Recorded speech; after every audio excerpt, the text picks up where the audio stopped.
Holy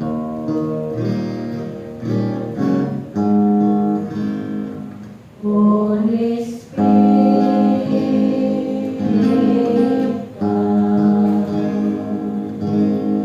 make my ears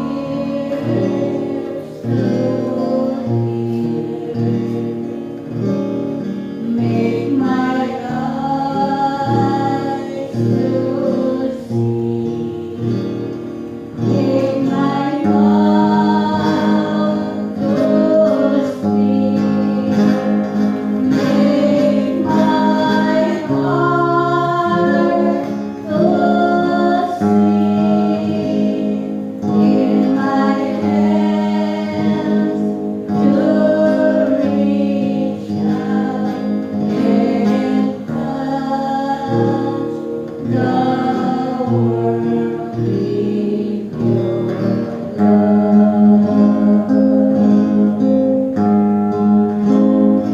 Holy Spirit, come, make my ears to hear, make my eyes to see, make my mouth to speak, make my heart to sing, in my hands to reach out and touch the world with your love.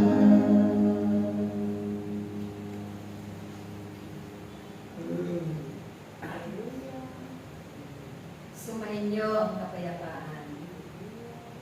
Ang araw na pinagpala ng Diyos. Naway lagi ninyong daanan. Ang katugunan ng kanyang panawagan.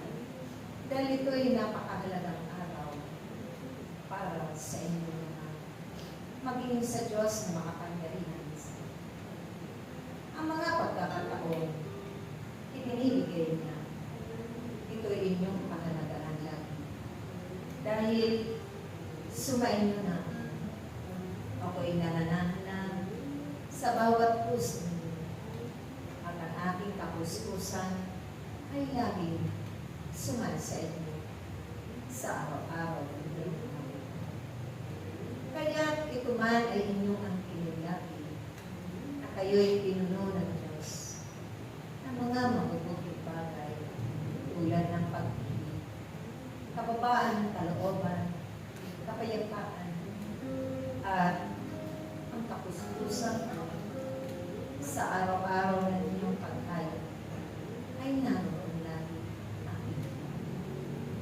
Kaya ito man ang inyong ibahagi ng titipin sa bawat hahayuan ng lugar na kung saan kayo itinakda ng Diyos upang ang inyong mga kapwa na naroon dumadalo sa pagtitipon niya. Sila man ay puspusin ang aking pangalan. Bubuksan ng Diyos ang kanilang mga puso kaloob upang siya manahan doon, hindi mga masasamang bagay na makapulot. Pagkos ang kanyang pangalan at ang kanyang mag-ibig, magpakailan. Kapag kayo'y puno na ng pag-ibig, ay wala na kayo masamang iniisip sa kapwa niyo. Kayo'y nakakapagpintinan. Naroon ang inyong mga kabaitan. Naroon ang inyong mga kagalakan. Naroon din ang pagtitiwala niyo.